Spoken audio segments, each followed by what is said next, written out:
Hello, everybody. Good morning / afternoon, wherever you are located. Welcome to the May Collaborative Mentoring Webinar Series webinar. Today, we'll be focusing on moving towards a wellness environment in the workplace. While we're giving folks an opportunity to continuously join, feel free to drop your name and where you're calling in from in the chat. We want to get to know all of you, and we want to just see where our audience is coming from today. And yeah, so just feel free, again, name and location and whatever else you'd like to share in the chat. Drop that in now as we're letting folks come on in.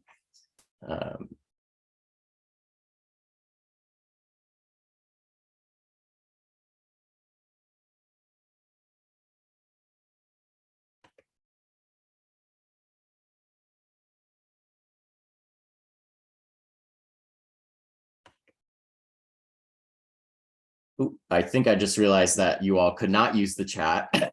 So I just enabled that. So now you should be able to use the chat. Thanks for those who from Tennessee and Wyoming who put those in the Q&A. Okay, here we go. Perfect. Awesome. And for those who are just joining, again, welcome to the May Collaborative Mentoring Webinar Series.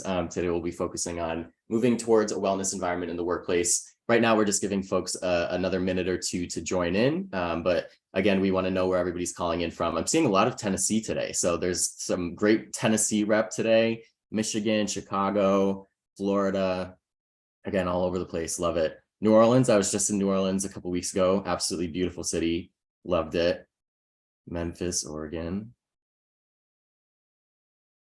I'm seeing just about every state here. Awesome. Wyoming, Pennsylvania, Ohio. Thanks for dropping all those in the chat. Throughout the call, feel free to continuously use the chat, get to know one another. We'll have some tips and tricks for engaging with one another, but also with us throughout the webinar in just a couple minutes. But we want to make this a community dialogue. So feel free to share your ideas, share your thoughts, your reactions, and any questions that you have.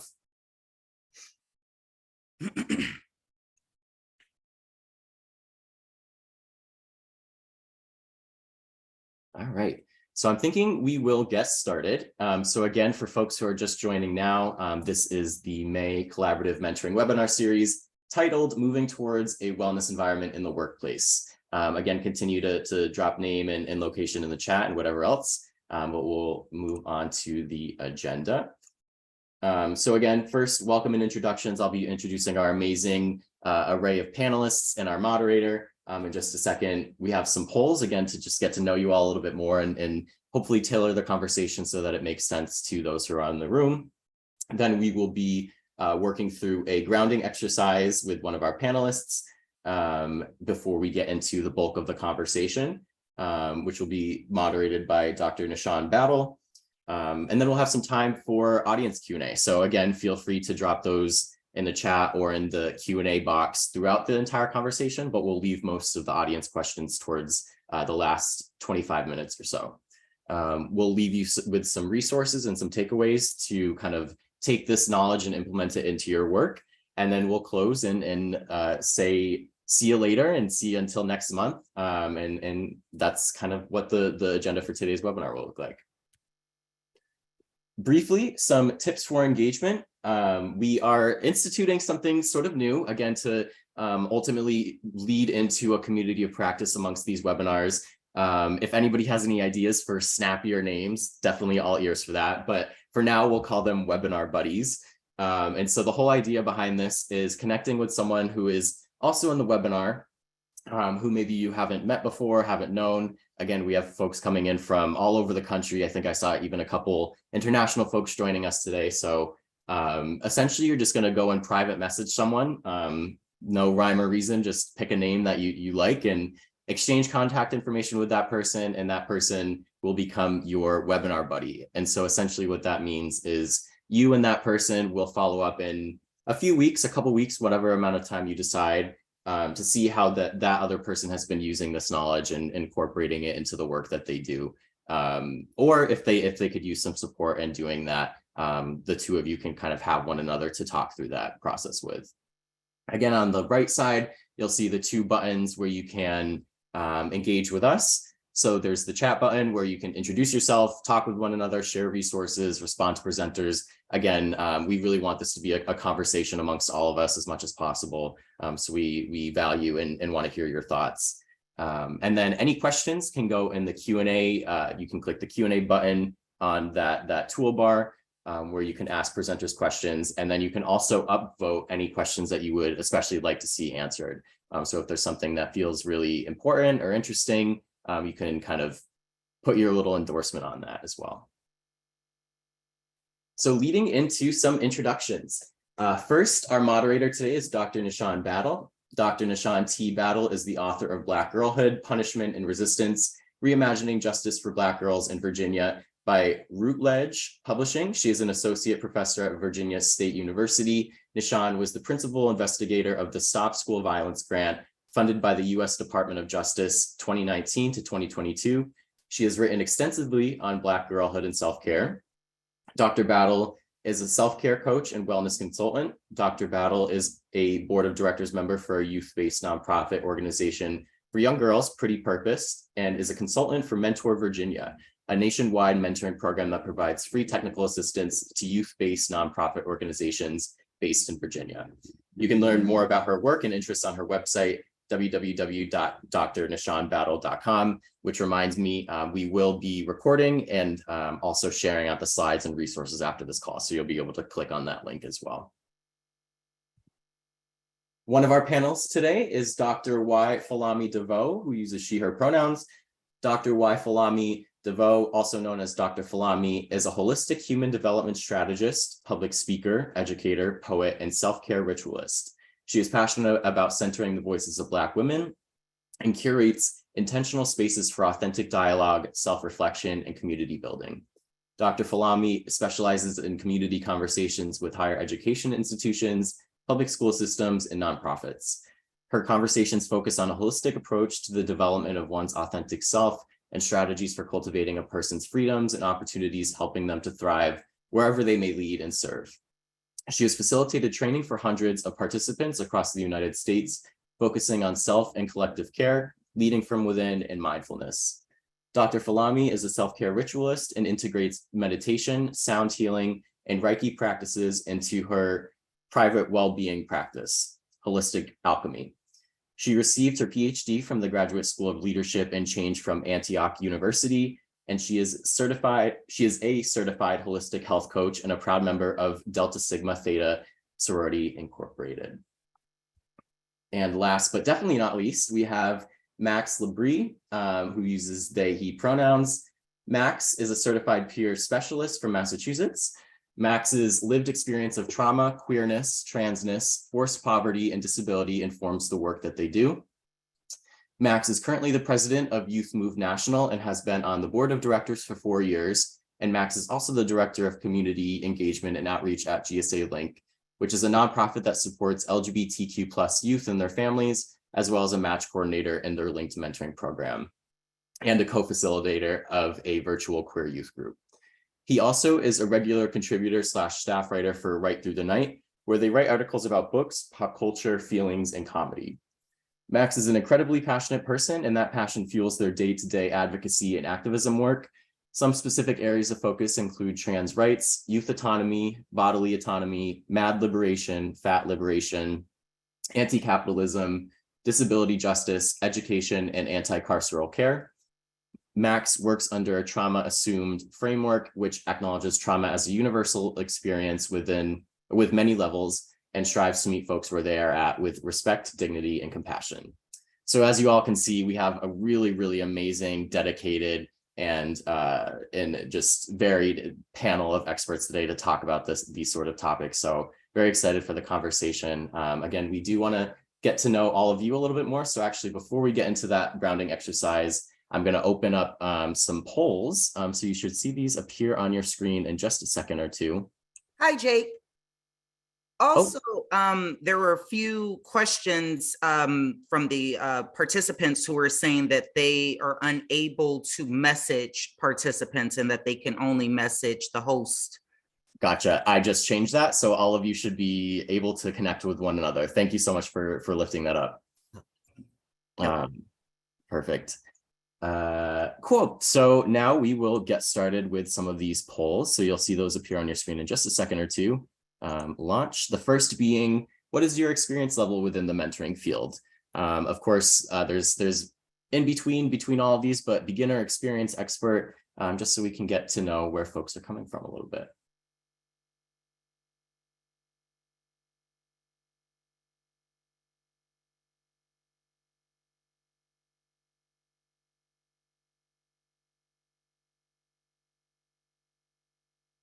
Give you all another 5 to 10 seconds or so.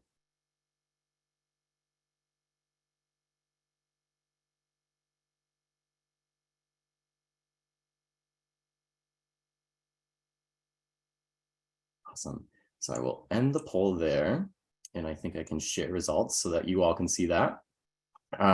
So again, no matter what your experience level is, we want to hear from you. Your ideas and your insights are important and valid. So we have mostly, it sounds like, experienced folks in the room, but again, those beginners and experts, there's benefits to being all levels of experience there. So stop sharing that one. We have a couple more, and let me go back here. And the next one will be focused on your role within the mentoring field.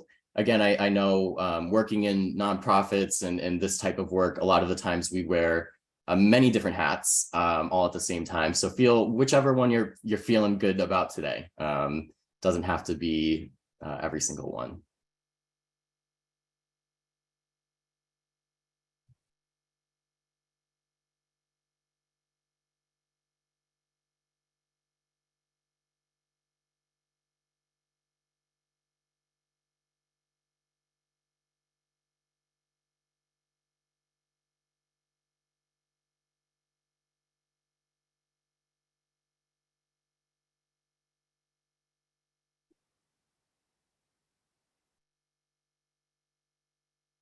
All right, so I will end that poll here and share the results again so that you all can see that. Most of the folks in the room are mentoring program staff / practitioners, but then we do have some other folks coming from different types of roles: educators, mentors, funders, researchers. All are welcome here, and thanks for joining today. 2 more polls centered around kind of the topic that we'll be talking about today. And let's see.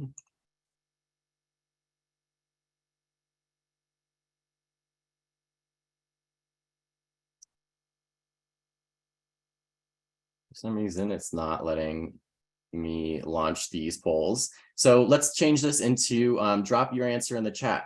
Do you have a current self-care practice? So the options there are yes, no, sort of, or I don't know. I don't know what a self-care practice is. Seeing lots of yeses and sort ofs.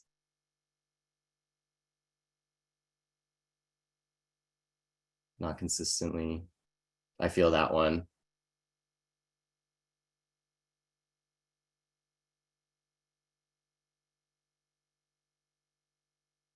Awesome. Thank you all so much for dropping in the chat. And then our next question is, would you perform better if wellness was built into the workplace policies? So again, options there are yes, no, sort of, or I don't know. Definitely yes. Love all the exclamation points. Yes, yes. Amazing. Well, you're all in the right place.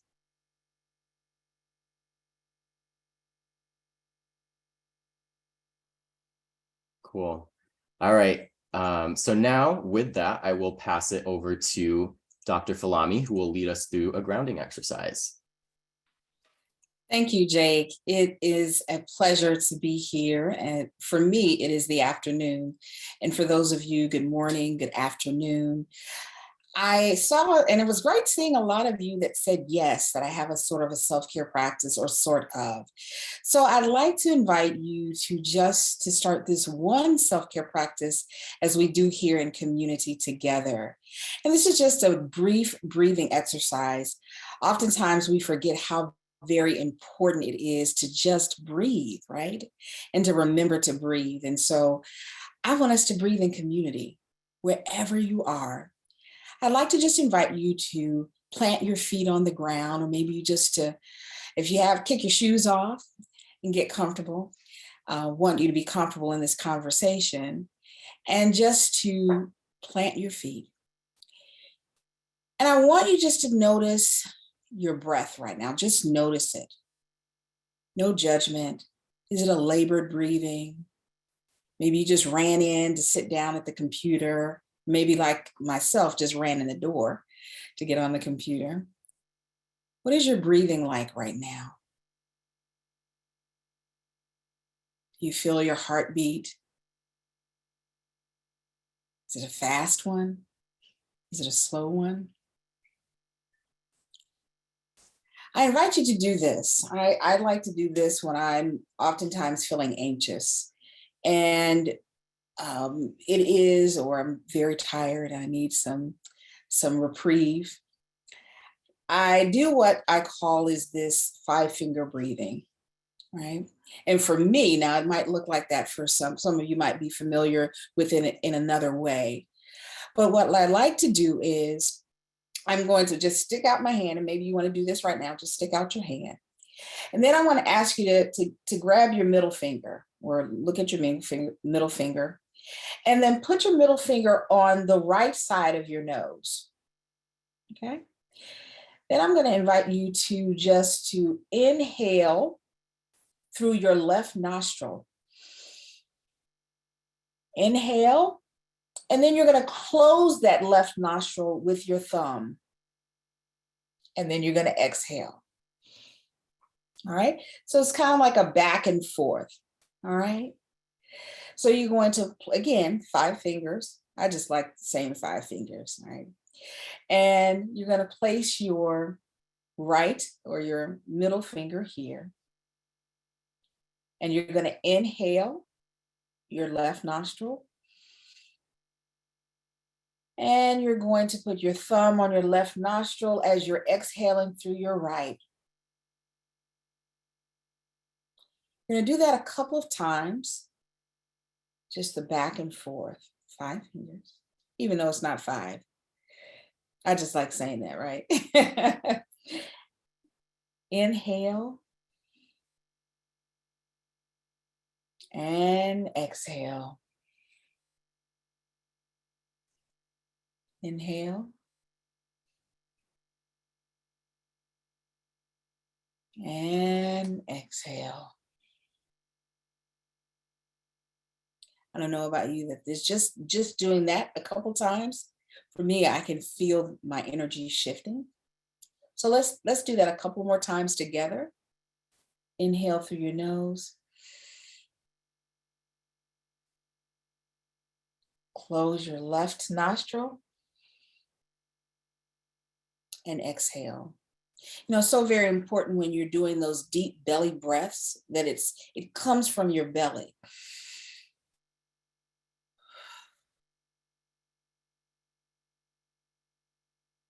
I hope that just this little part is something that you can go back to periodically throughout the day, inhaling and exhaling.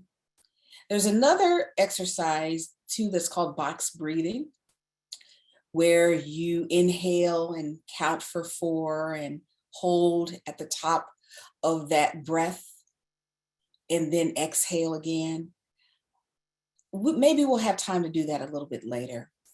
But this is just something just to ground. Hopefully you are settled in your seat wherever you are and feel a little bit better. So, Dr. Battle. All righty, that was wonderful. Thank you so much for that, Dr. Falami. I really enjoyed that, and I'm sure that the participants were able to enjoy it as well. We do that exercise a lot in my yoga training fellowship, and I've learned that it is also really good just physically for your breathing in general, especially with people who have allergies and all of that. And so a great mind-body connection. So thank you so much for that. Yes, yes. People are saying that it was wonderful. And I agree. All righty, so let's get into this panel that is going to be so interesting. Now, for this question, we are asking this question to the panelists, but we also want the participants to type their answer in the chat as well. And so the question is, what does joy in the workplace look like to you?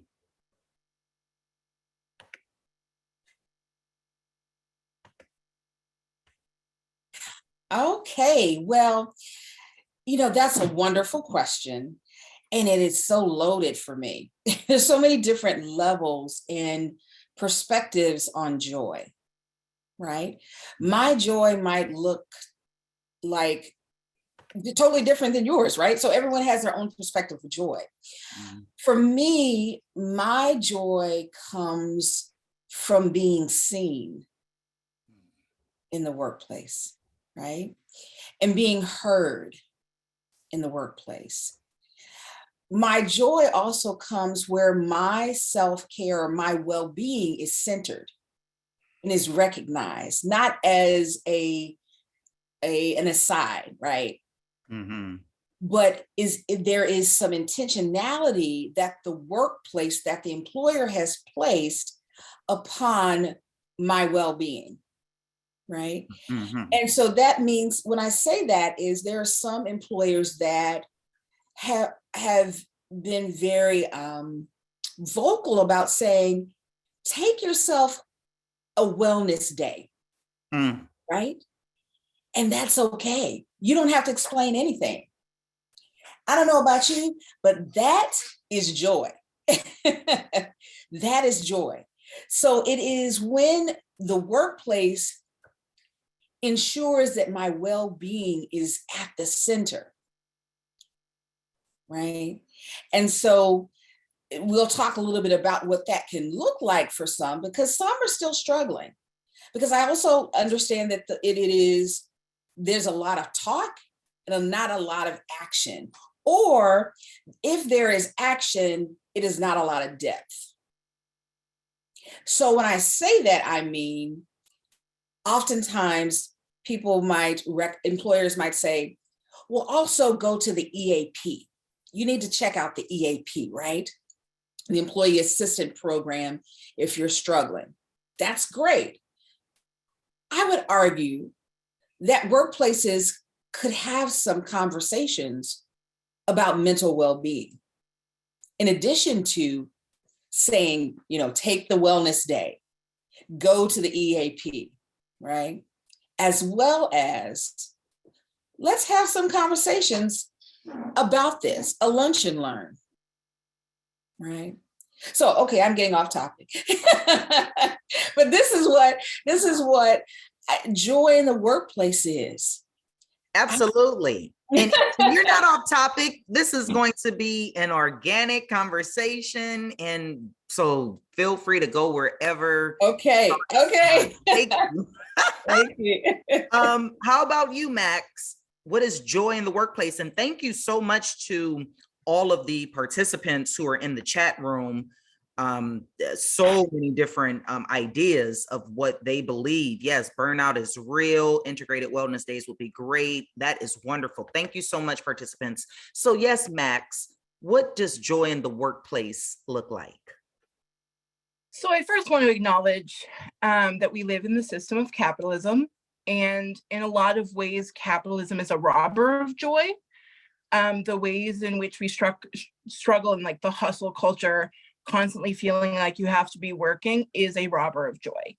So a lot of spaces are getting better about understanding employee needs, partially because people have been very outspoken about that. And we have lived through a pandemic, and that has brought companies like, oh, we have to treat our employees better, they're going to find something else. So with the acknowledgement of capitalism being a robber of joy, I think that very much like Dr. Falami said, being able to show up and be seen, being able to be heard. I think that even if people don't necessarily like you, having a workplace of respect, because I know that all my coworkers don't necessarily like me, but they respect me and they respect my identity and my experiences and where I'm coming from. I am not someone who necessarily needs to be liked, but I need to be seen and accepted. I do not want to just be tolerated. I want to be accepted and understood, whether or not someone agrees with me. I think that acknowledging when you may be overworking someone, right? I think that I find most joy when I have an employer who's like, hey, I noticed that we might be placing too much on you. Is that am I seeing that? Or am I maybe placing something onto you, right? I enjoy being asked for my feedback frequently. I am someone who will also reach out and give that, but I also really appreciate when someone's like, hey, what are your thoughts on this program that we're implementing? What are your thoughts about this initiative that we're entering? And really holding that space, even if it's just a couple minutes of a conversation. I don't always want to have to be the one to be like, hey, this is a problem. I want to be consistently asked. But also just respecting each other's time. I think that making sure that you are present in meetings, whether or not that looks like, I work virtually, whether that's off camera or on, being present and engaged, and also giving breaks and ample time to kind of unwind after a stressful meeting or a stressful conversation. But yeah, I just think like celebrating each other's wins. I think like I am now in a work culture in which like if one of us has a success, we're very willing to congratulate it and speak it out into the space, and just not being afraid to like welcome each other and congratulate each other and have joy in other people's joy. Max, I love that. And it makes me think of what I talk about in terms of the ways in which we care for the people in which we work with. This collective care, notion of collective care, is celebrating the joy, not just the person has been working for 25 years, right? What is the small wins, the small joys, that I'm so in agreement with that. And I talk about that under the guise of collective care. Yeah, thank you. Thank you for bringing that up. Thank you both. This is fire if I had an emoji. And I tell you, I mean, you both are bringing it, and we have just started. And it was so important in, in planning this webinar to make sure that we also moved away from rhetoric and actually, speaking about real things and getting into the thick of things, giving real solutions, real, answers, and not just, politically correct, narrative. So I'm so excited for this. I can't barely talk myself. So, so thank you so much, Max and Dr. Falami. Yes, indeed. Okay. Yes, indeed. And I can tell the participants appreciate this form of realness and transparency as well. So now, what ways can administrators help to promote wellness in work policies and or create a wellness environment? All of these questions I love, clearly. But I love this question because this is my wheelhouse. This is my work. I have worked with an organization, a nonprofit organization, their wellness committee, and they were responsible for helping to create this wellness environment.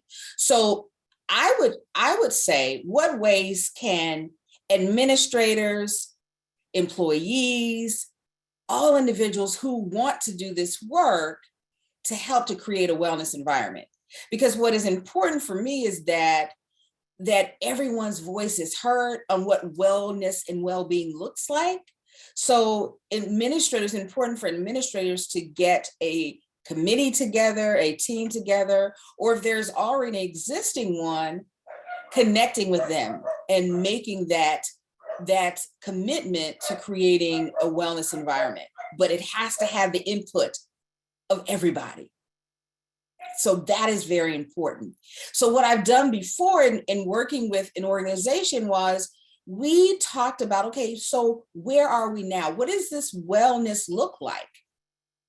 What does wellness look like right now and here? And then what is our vision? What do we see? So, and when you talk about creating a wellness environment, it's very important that we account for what is happening. What do we envision? How do we get there? So it's really about this strategic planning that it encompasses and includes all. Thank you for that. Absolutely. Max, what's your take on this? So I think that at the very base level, before we even get to promoting wellness, it's understanding where we are a team and where we are an individual. I think that we are so focused constantly on individualism and being, our own person, that in the workplace and beyond, we are a community as well. So yes, your values and your voice is very important, as are the voices of everyone around you. So where can we have moments of I get to speak up for myself, and where do we have moments of I am speaking with and together with my team? Understanding that like your words have impacts on people, and yes, you're allowed to speak your mind, but you're also allowed to be called to task on it. Really focusing on accountability and having conversations about, okay, where can we do better? Because I think in a lot of those spaces, that's where we get to the nitty gritty of what people need to be well and happy and satisfied in the workplace. I think acknowledging that you shouldn't have to take work home with you. Obviously, if you're working from home, like myself, it's always kind of at home, but like having a environment where it's like, yeah, you log off at 5 o'clock, we're not going to message you after 5 o'clock. Like, obviously, if you're someone on call, it's different, but like honoring the fact that like I have committed this amount of time, I'm getting it paid for this amount of time, and I'm allowed to set exactly a boundary of my workday ends at 5 o'clock, right? We can be friends outside of that. We cannot be friends outside of that, but I stop my workday at this time. And everyone acknowledging that for each other and holding each other accountable for that is really healthy. I think I am someone who I constantly will buddy with team members, and I'm like, hey, let's be together on this and hold this boundary together. So we are at a united front about my workday ends here. Mm-hmm. I will not be staying late unless you intend to pay me more for that, right? I think that really just honoring that everybody's going to need something different. And I am someone who talks about disability inclusion, and like accommodation shouldn't make you feel like you're a burden for asking for them, and really like honoring just everyone's coming in with so many different ideas and experiences, and how can we meld together individual and community. It's really important. Absolutely. I totally agree with you in that regards, and in setting the boundaries. And then as you set the boundaries, and here's where the self-care piece comes in, you being okay that you set that boundary. Because oftentimes we then like, oh, maybe I shouldn't have said no, right? Then we start to question or feel bad about it, right? So yes, once you say that, set the boundaries, say, I'm good. I'm good, right? And so, yes, administrators can promote wellness through making sure that folks aren't feeling guilty about taking time off for mental health days. That's another way, right? Absolutely. Yeah. The chat is on fire. We have administrators should demonstrate taking time off, really taking the time off and modeling it. We have studying individualism and dominant culture helps us understand tenets we may consider moving away. Boundaries. Another boundaries is advantageous to our mental health and well-being. Don't call me after work hours. Yes, this is just amazing. So thank you all so much. Let's see.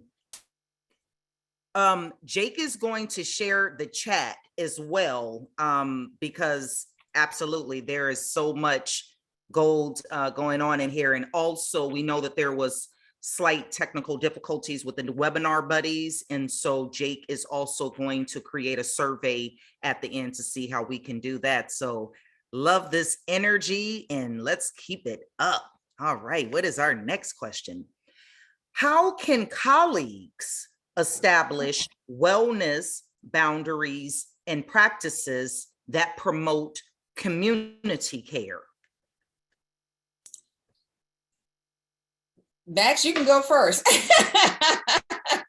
All right. Yeah, absolutely. I think there's a couple different things that come to mind for me on this. One of the places that I work with has what they call a PTO pool. So if someone's like, hey, I don't need this PTO, I'm doing really well, but we have coworkers who may have lost a family member or may have gone through a really, really hard time, they have a pool of like, hey, I'm going to donate 10 hours of my PTO so that this person can get that support, and everybody having very open communication about this is what we're doing, this is what we're funded, but I don't need it and you do. And also folks being able to say, I don't want to take that. So being very open about like, hey, this is a really hard time and I don't have any more PTO, and everyone kind of pitching in together. I think that, yeah, in the work that I do, our executive director is constantly like, please take your PTO, please take your time off, please take care of yourself. If you need a 30-minute break after this meeting and you need me to chat with you after, I'm willing to have that conversation.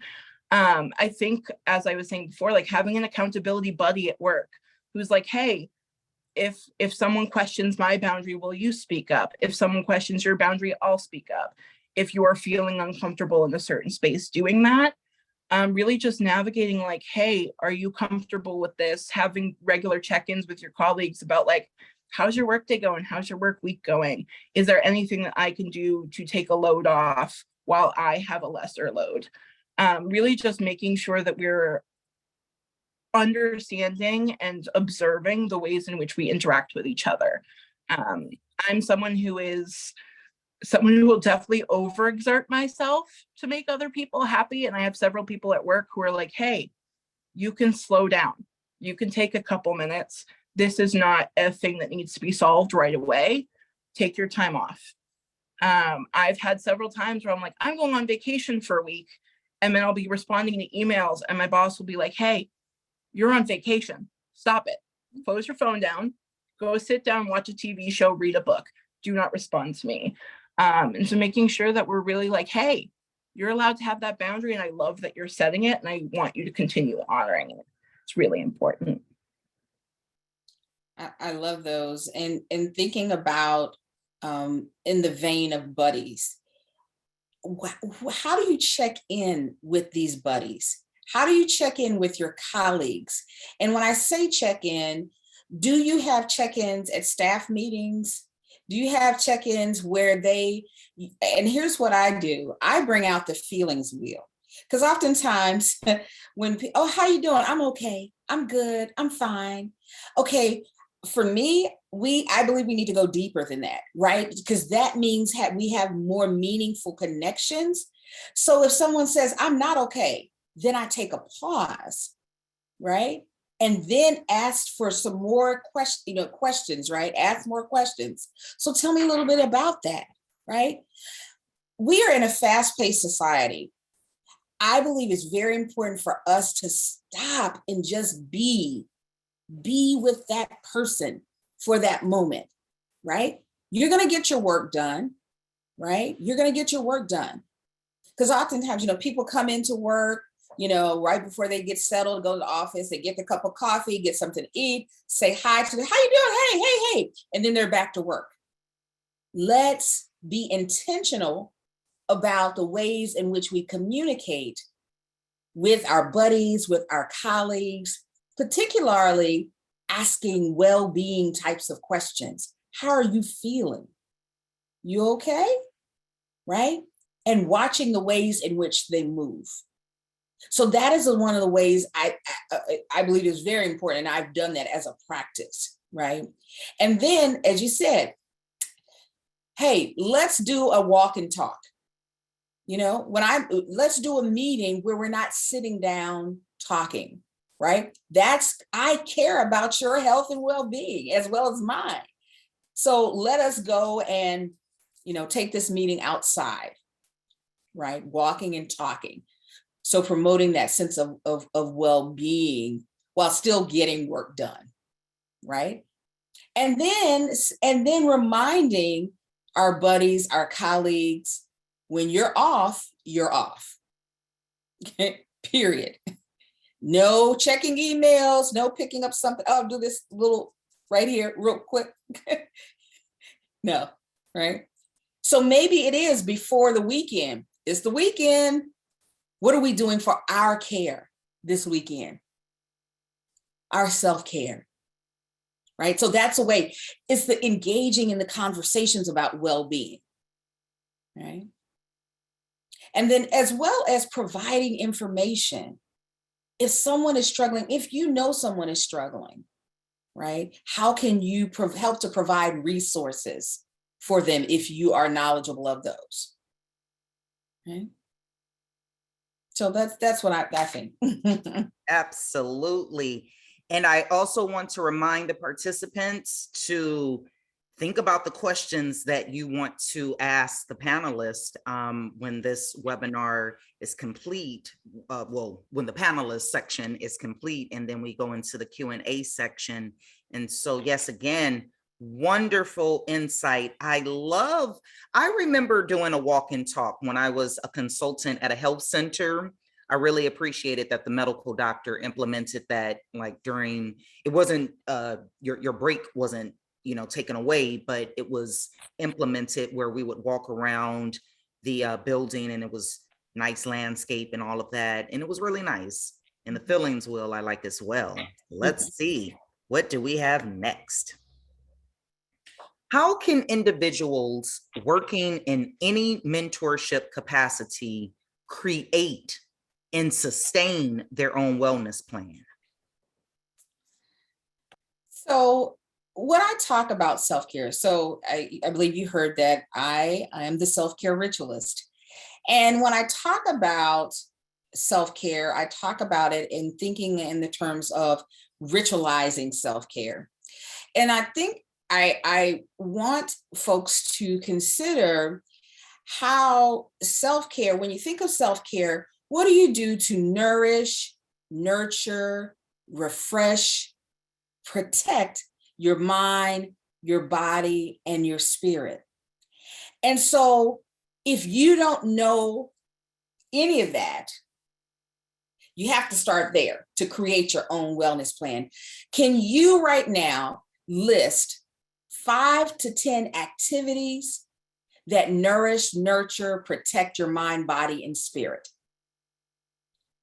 If you can do that, start there. That's how you can create your wellness plan, right? So maybe, and it doesn't necessarily have to be monetary. Again, this capitalistic society tells us that we should have these luxurious vacations where they were spending gobs of money and buying a lot of material items as a part of self-care. However, what I am saying to you is it could be as simple as self-care is calling or going to see an elder. And maybe that nourishes your spirit. And maybe that's a part of your wellness plan, right? So again, what did you do to nourish, nurture, rejuvenate, refresh your mind, body, and spirit? List 5 to 10 activities, start there. And then what you do is be intentional about your self-care. So in my self-care ritualist journal, I talk about how do you create this plan that is going to be sustainable, that is met with rituals. And so it is a matter of being intentional. Are you on your schedule today for self-care? Where are you on your schedule? Right? So those are some of the ways in which individuals in any capacity, not necessarily, and I know we're talking to this mentorship group here, but in any capacity can create and sustain their own wellness plan. It is for everybody. And as mentors, I understand the work is challenging, right? Because you're navigating systems and you're navigating a lot, right? And being this role model. And so needless to say, it's so very important to create and sustain your wellness plan. Mhm. That was wonderful. Sorry, I was on mute. That was wonderful. Absolutely. You're giving us just gems and wonderful insight. Thank you so much. Max, what are your thoughts? So I think one of the biggest things I have learned in my time of doing mentorship, and I do peer support, I work with a lot of folks who are going through their own stuff at varying levels and capacities. I am someone who is dedicated to practicing what I preach. I think doing the mentorship work has supported me in being like, well, I'm telling young people and people that I'm working with to do this. I should also be doing this. And so I am someone who I implemented I'm not allowed to look at my computer until at least an hour after waking up. I wake up at a certain time. I listen to my classical music. I make my breakfast. I read for half an hour. I do not respond to text messages, emails. And it's something that I think building yourself, like Dr. Flamy said, a schedule and making sure that you hold yourself to that, and making sure that like any advice that I give other people, I want to make sure that I'm honoring that advice. So if I'm telling young people like, hey, take a break, breathe, let yourself relax, I also need to remember to take a breath, breathe, let myself relax, right? It is okay to follow the advice that you give to other people. You are also worthy of taking that time for yourself. And I do think that there exists a lot of guilt around taking that time for yourself, especially once you get to an older age. Like I'm, getting to be into my older 20s, and I am not the same person that I was at 18. And so acknowledging like, I'm going to need to slow down a little bit. I'm going to need to take more breaks. I have terrible eyesight. Not sure if you can tell. And so letting myself honor my own experiences and my own day and be like, okay, so let me follow the advice I gave to this person 30 minutes ago. I'm going to take a break. I'm going to breathe. I'm going to look at all of the things I enjoy doing. And I'm going to do one of them, even if it's just watching 10 minutes of a TV show that is comforting. I think I constantly will remember what I said to someone and be like, let me go do that right now. And so I find that often when I am mentoring someone else, I'm also mentoring myself and like my inner child who didn't get to have that comfort and that self-care. Yeah, I think it's really like the practicing what you preach and following your own advice. Absolutely. Practice what you preach. Absolutely. Okay, what do we have next? What are practical steps to take when working with a client who may be unclear on their needs, but have difficulty expressing that to you?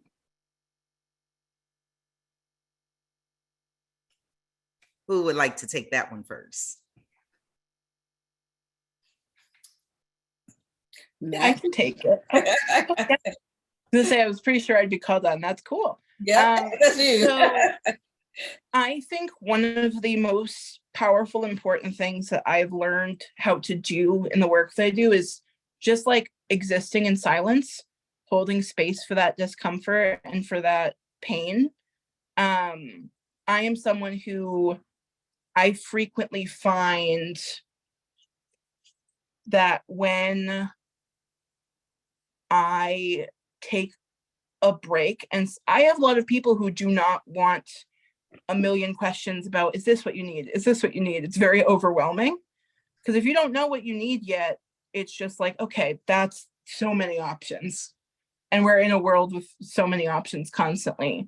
But just like being like, okay, do you want to tell me what's going on? And then we can hold and break and sit with that discomfort and sit with that truth. I definitely like to take time. And if sometimes all that a person needs is for you to sit with them and listen to them. And they may not know that that's all they need, but constantly it's like, some people just are not used to being listened to all the way through. They're used to being interrupted. They're used to being cut off at a certain point. And I'm a big believer in like, all right, let's let you get this off your chest. I'm going to sit here we're going to breathe, we're going to do it. And that's really like my biggest thing is start with the story, start with the sharing, and then go from there. Because oftentimes someone will either, one, that was enough for them, they need to get it physically out of their body. And then sometimes they will be like, okay, I got this off my chest, I need this, this, or that. Or just like, hey, can you just sit in this room for me for another 5 minutes? Because I just need to sit here with someone and breathe. And doing that. Because sometimes, yeah, the need is just, hey, this is really heavy in my body right now. Let me release some of this and put it into the space in front of me. Absolutely. Dr. Falami, what are practical steps to take when working with a client who may be unclear on their needs, but have difficulty expressing that to you? For me, it is sharing my own story about when I have struggled with finding it very difficult to share my own, needs. And, starting with me first is what I have done before, my own story. And have compassion. Have compassion. That's a part of that, right? I understand that. And letting them hear that. Because oftentimes, a client might be afraid of, they might think some kind of way, right? But let them know that it's okay and be compassionate with them. And so let them know my own story. And then bring out the fact that, well, let's start to talk about your feelings. Here again, the feeling wheel. I'm big on the feelings wheel and sharing that information. And if they can't share it in that way, well, maybe you can just draw it to me. What does it look? I mean, I'm a photographer. So I say, is there a picture? Is there an image? Is there something that might be able to help to express that to you? So trying to find different ways. It's like in education, we talk about differentiation of instruction, right? Mm-hmm. To try to get to what we need from that student. So now through the lens of a mentor or a technical assistant consultant who works with clients, what practical steps would you offer to them if the client becomes challenging or if it becomes a little difficult with the communication, and even after you've taken those steps, they may still not express their needs and wants, but then sometimes that results in them going now to, your higher up or someone else, and you might feel as though you provided several opportunities to express how you feel or what you might want with the project. And then, you get kind of sideswiped and then they go over your head. What practical steps would you say, would you give to someone in that position that's working and doing their very best with the client, and the client just might either be challenging or sometimes just downright untruthful in the communication that you two have had? What comes to mind for me, and this is just for me, affirm yourself, affirm the work that you have done. That is what's very important to me, is to affirm that this is what I have done for the client. Affirm that you are doing what you should do in the best interest as their mentor, right? That's for me, is the affirmations, because I'm big on affirmations. So Max, you might want to piggyback. That's all I got. Oh, thank you. And affirmations. Very good. So I think what's been really a big part of it is what relationship you have with your supervisor if someone goes above you. Like, I have really open communication in both of my roles. My supervisors know me very well. We talk constantly. I do think, yeah, it's affirming, like, this is what I've done, either in a list format or chatting about it. And the acknowledgement of, like, I can't read people's minds. If I hold this space and I ask these questions, I don't get an answer, there's not so much I can do with that, right? And also acknowledging, like, hey, you might be having a hard week and that's okay. but you're allowed to say to me, hey, I don't think this is supportive and I need this, this, and this. I invite people when I work with them from the bat of like, if I'm stepping in a way I shouldn't be stepping, you can tell me I'm not stepping in the right way. If you need a little bit more firm deadline for things, you let me know that you need a firm deadline. If you know that you deal with communication in only a written format, I can provide that for you. I just need to know that that's that, right? Yeah, the realistic deadlines, like making sure that like what you set for goals are attainable. But it's really like, I am someone who is so flexible and it is like, I am so patient.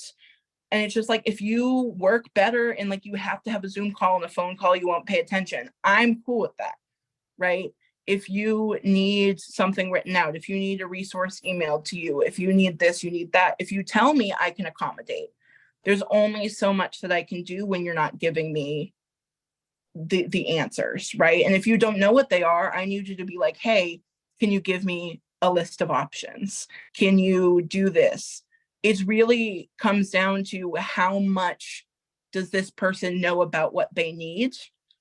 Because I have had instances where people will know that they have an issue with X kind of communication, but they don't communicate that to me. And so that's how I'm going. And then they get upset with me and talk to my supervisor about this is the communication. So I think it's really like being open to saying, hey, not a mind reader, but if you tell me what you need, if you tell me what typically works for you, let's try that before you go to my supervisor.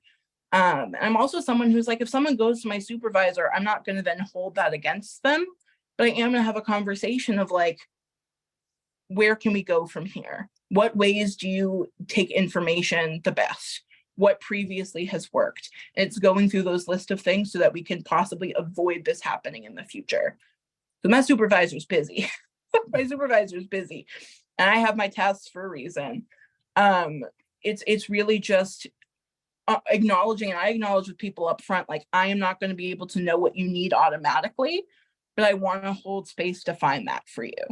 And we can do that together, but it's going to need to be a two-way street. There's no just me versus you, it's us together. I think that sounds real good, and providing options.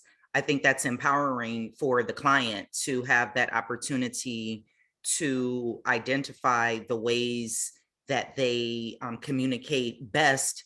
And also that you can let them know that even if that communication changes or that style of communication changes, that is fine as well. So I think that that is excellent advice, really good. So let's see, I think we might have a couple more questions. So what advice would you give to service providers who may be uncomfortable talking about sensitive subjects? And that's really broad. What might be sensitive, to one group may not be to another.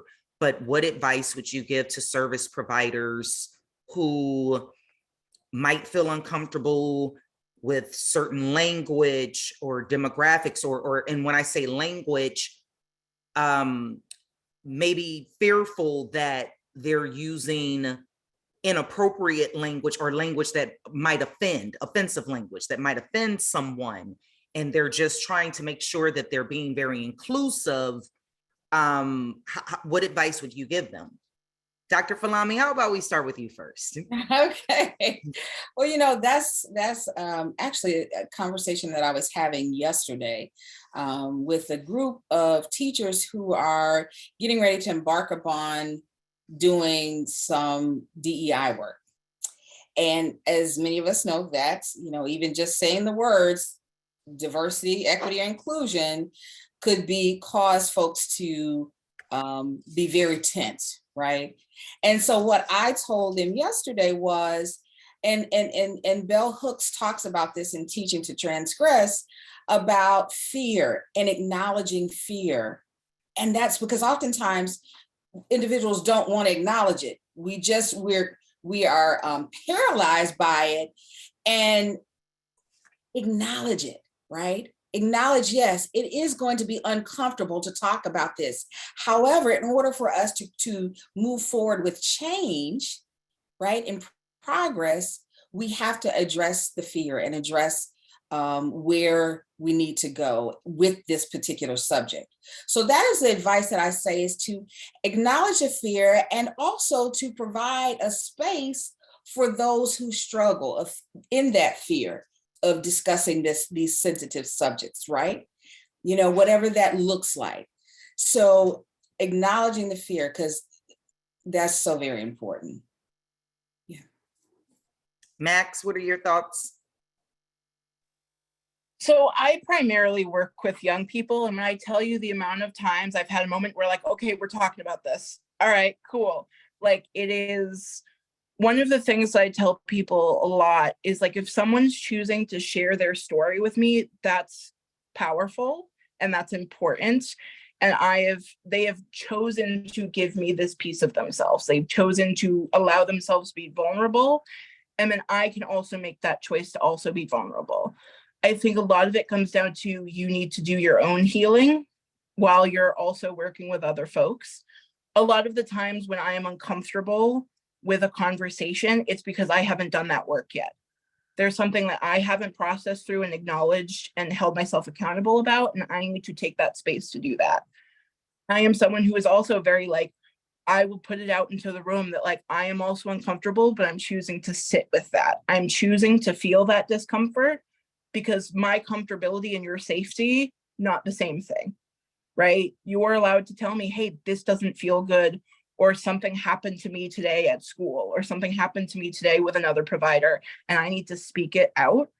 I am so honored whenever someone's like, hey, I need to talk about something difficult. It is an honor. I am not owed those stories. I am not owed that conversation, and it is beautiful.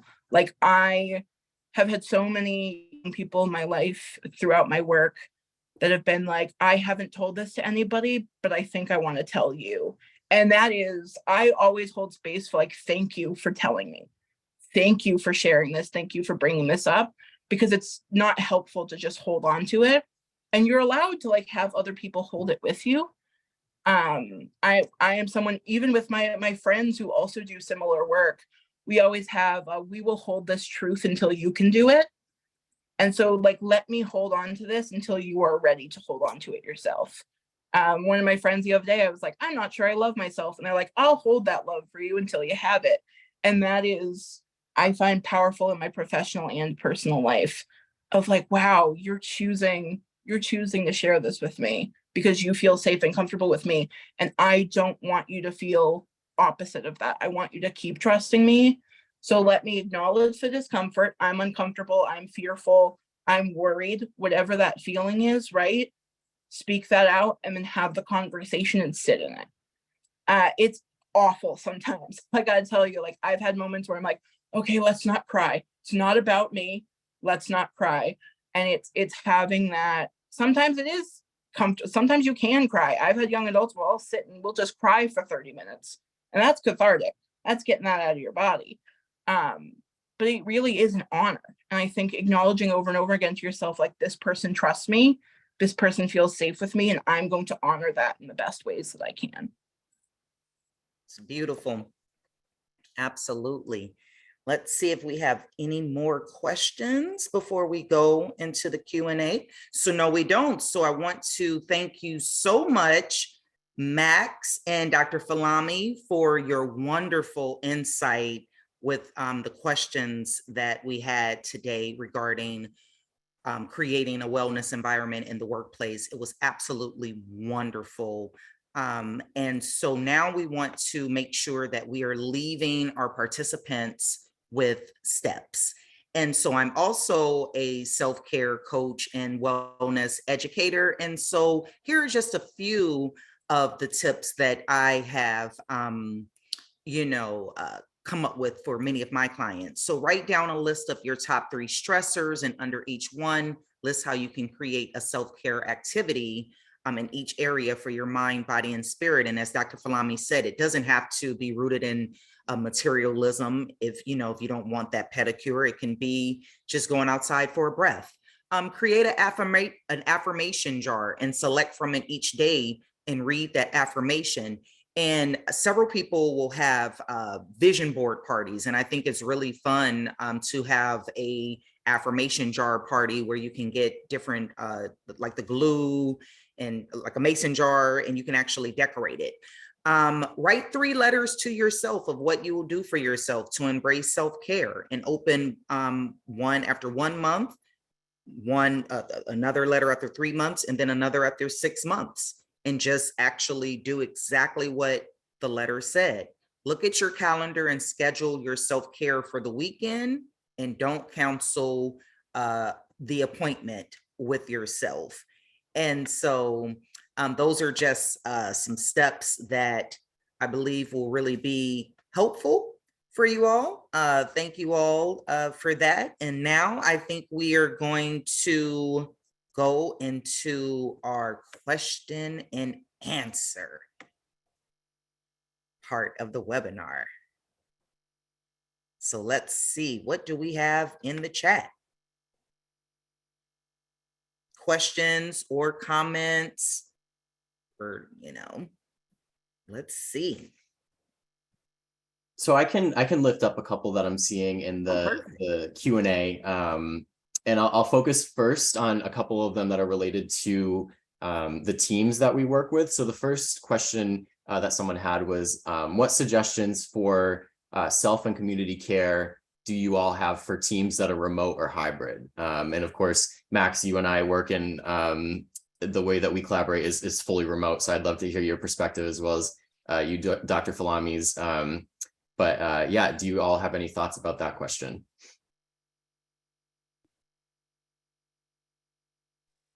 Yeah, I am a big fan of like Zoom parties. I have the org that I work with, we are all both with GSA Link, but also with Move Nationals. We're fully remote. We've been fully remote before the pandemic. So we will frequently, like once a month, we have a community time where we just get to chat with each other and learn from each other. And sometimes that's just, hey, let's play a game on Zoom and chat while we do it. Or it's, hey, let's watch a couple YouTube videos together and decompress. I'm someone where like I talk with several folks throughout the week of like, hey, do you want to schedule a 30-minute Zoom to just chat? And that's going to count as part of your work day, but you want to just have a moment to talk about how your week's been, both work and personal wise. Like we ask people to bring their outside experiences to the table because they're not a full person without those experiences. We are not that and that, we are all of it combined. And I think that's been really helpful to just set aside very purposeful time to talk together as a community, as a team, about what's bothering us, what's going well for us, clapping for each other when we do something good inside and outside of work. So in terms of talking about self-care, it is making sure, similar to Max, what you do, and I love what you do in the morning is your ritual. What is your morning ritual before you start work, right? So establishing that you don't have to necessarily get on the computer right as you awaken, right? And start work. So establishing a morning self-care ritual, right? And then maybe, and this is what I do, I have in my calendar time earmarked to rest. And rest could be sitting and just sitting, right? And so having time to, if it's 15 minutes to rest, taking a 30-minute walk, right? Doing that for those of us who work remote and hybrid, making sure that we put all of the other appointments in our schedules. Again, that's why I put that last suggestion for you all to do is to schedule yourself. Schedule your self-care, right? I have mine even color-coded in my calendar, right? What that looks like.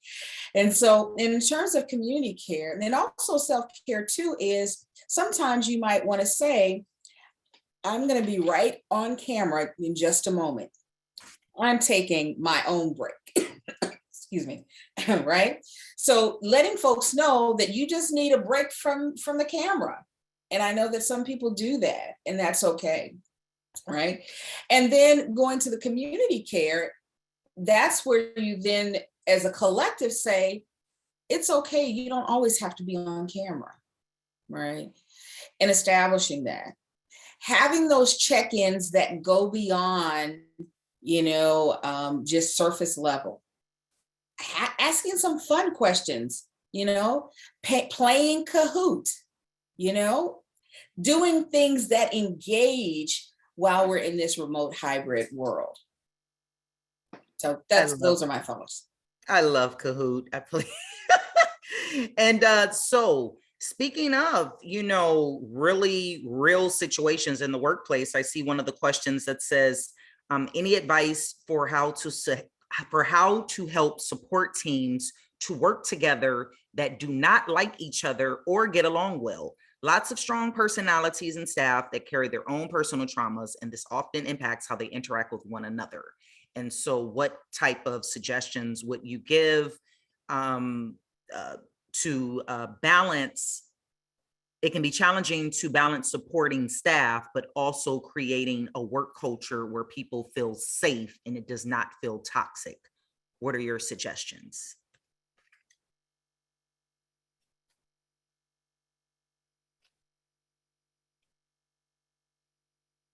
Max, you want me to? Yes, Dr. Palami, you go first with this one. So not repeat that for me one more time. Just to summarize it, basically, how do you create a wellness work environment when people don't get along? Right. When people just don't like each other. I would have several retreats of team building, where we are getting to know each other beyond the work, where we are getting to understand each other, which is very important. And so that is one of the recommendations that I would make, because we don't get along with people oftentimes because we don't understand them. Possibly we don't understand their perspectives. We don't know them really well. We have our own judgment, all of that. So having opportunities where they can connect and get to know and understand these individuals, and then go from there. Now, you're not going to like everybody that you work with, granted. Now, however, if there are spaces that have been created for team building and for getting to know folks, I think that is a good step. Okay, Max, did you want that question, or we have several more? So yeah, I will say I am someone with a very loud personality. I'm very flamboyant and very passionate, and there are definitely points where I have had many coworkers who either just don't like me, and that's persistent, but like obviously there's still this culture of respect, as Jake brought back up in the post. But then I also have people who it took them a year to like figure out my vibe, like, because I am, very loud, and people are like, is that genuine, or are you just like plastering? I'm like, it's genuine, and it is a lot, and that's okay for you to think it's a lot. But I think there is a difference between a culture in which people don't necessarily like each other and people being hostile towards each other. I think if it's a conversation about people being hostile, it is, if you are a supervisor, if you are a team leader, it's, hey, you're allowed to not like each other. You don't have to talk to each other outside of work. But in the workspace, here are some things. If you need a break from each other because your personalities are clashing, that's okay, but don't let it escalate to the point where you're screaming at each other and making each other miserable, because that's not okay. Nobody wants to exist in a work environment like that. I mean, maybe some people do, like the Real Housewives, but that's their job. So, I think that it is a conversation that needs to be had of like, is this just you don't get along, but you're working together okay? That's fine. If you're like, our personalities don't mesh and you don't have to constantly be interacting, you don't have to force it. But if it is a level of disrespect that is continuously happening, then that is a, hey, we're going to set firm boundaries, and there's going to be conversations if those don't get met. I do think team building is great. I also think some people are real dead set against it. And I think that's also asking your question, do they fit into this workplace culture? And how much disrespect is too much disrespect? While also balancing like, hey, you're a person coming in with everything, like you're this where your work self does not exist in a vacuum, but you also need to be able to advocate for yourself when you feel yourself getting for that to be too much. So I think it's communication in every direction needs to be happening. Thank you for that. Now, another question. What if the people you are expected to work with have an inability to clearly express themselves and do not provide clear answers or yes or no answers? So before that question is answered, I'm going to need to pop off. And Max, it has been a pleasure to have this conversation with you, and look forward to engaging maybe at some other capacity.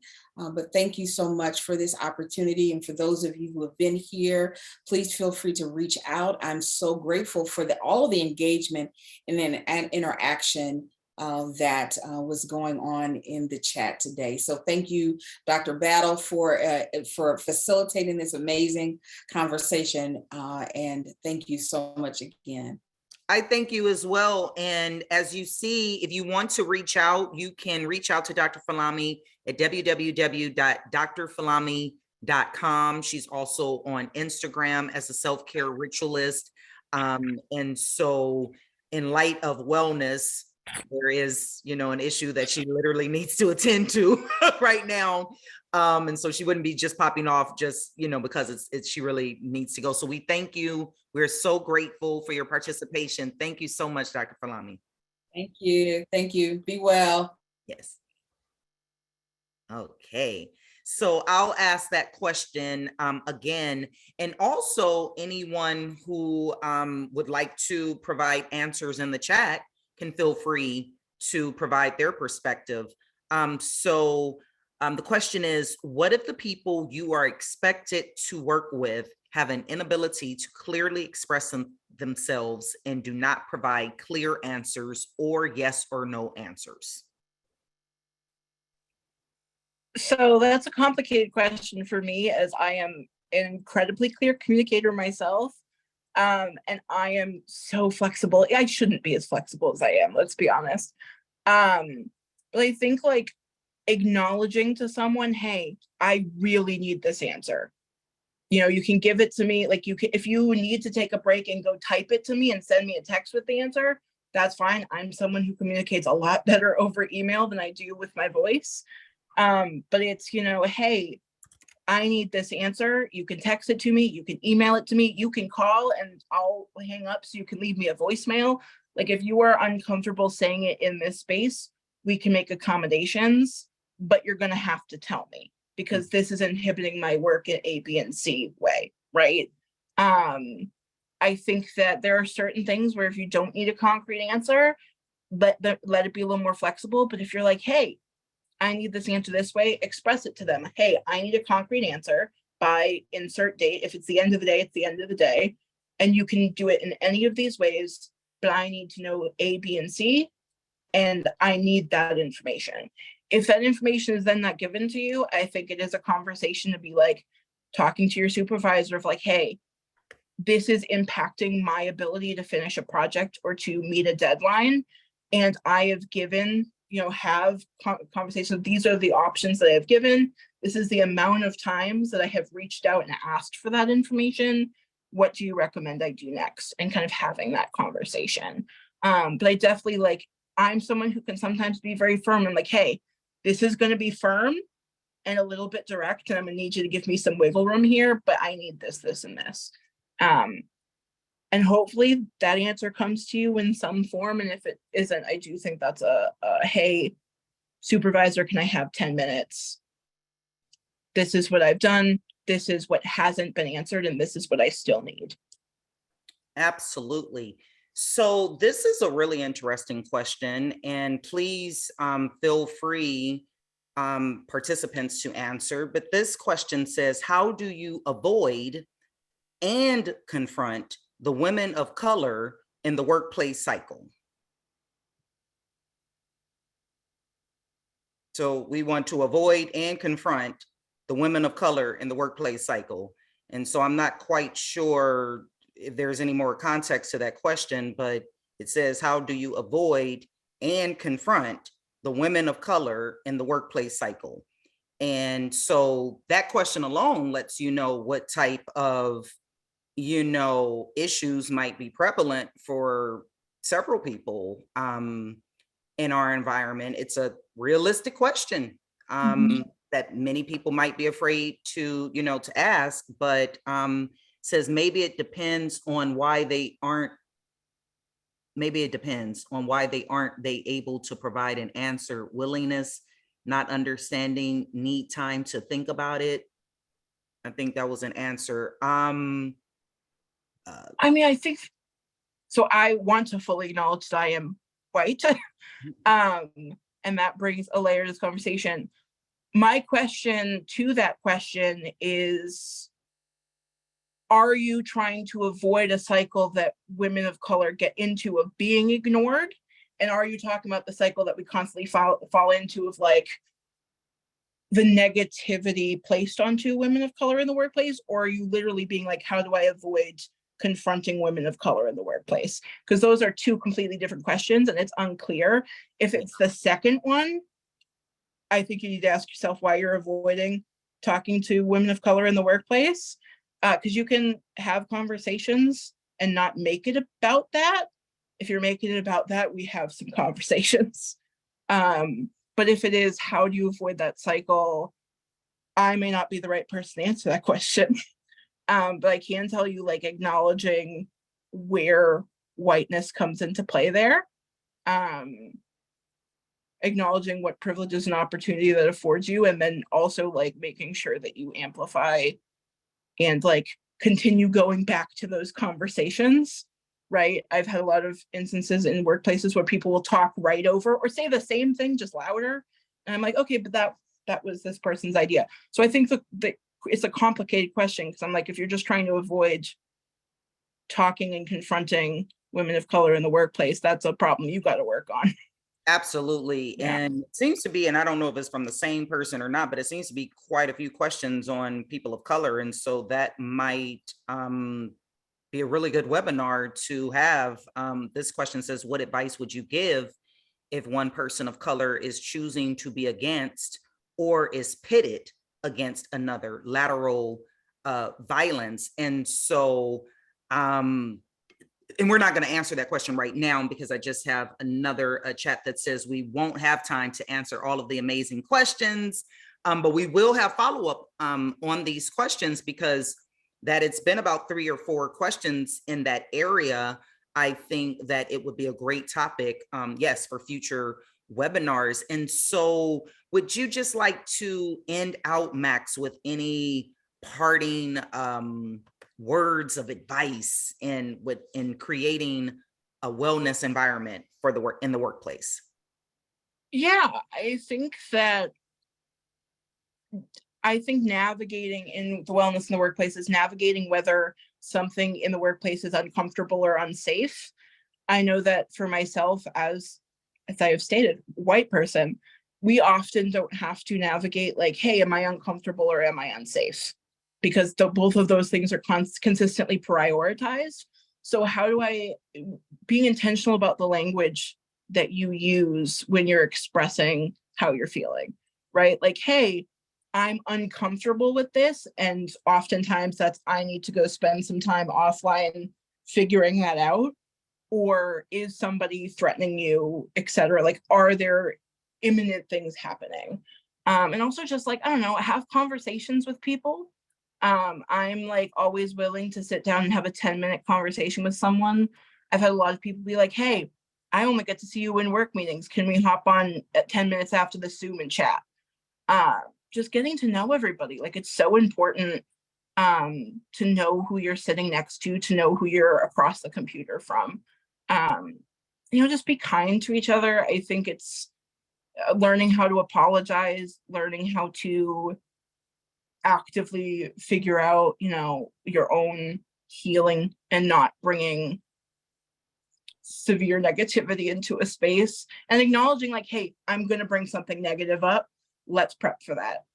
Kind of setting a tone. But I think it's all like, the biggest thing I can tell you is start from within and work without. Yes, I love everything that you said, especially the setting the tone, because a person often can become defensive if they're like, well, where did this come from out of the blue, even though it really is a topic worthy of discussion. And so, Max, I want to thank you so much for your authenticity, your passion, your transparency. It has been wonderful having you on this panel. So grateful. It has been wonderful working with you as well, Jake.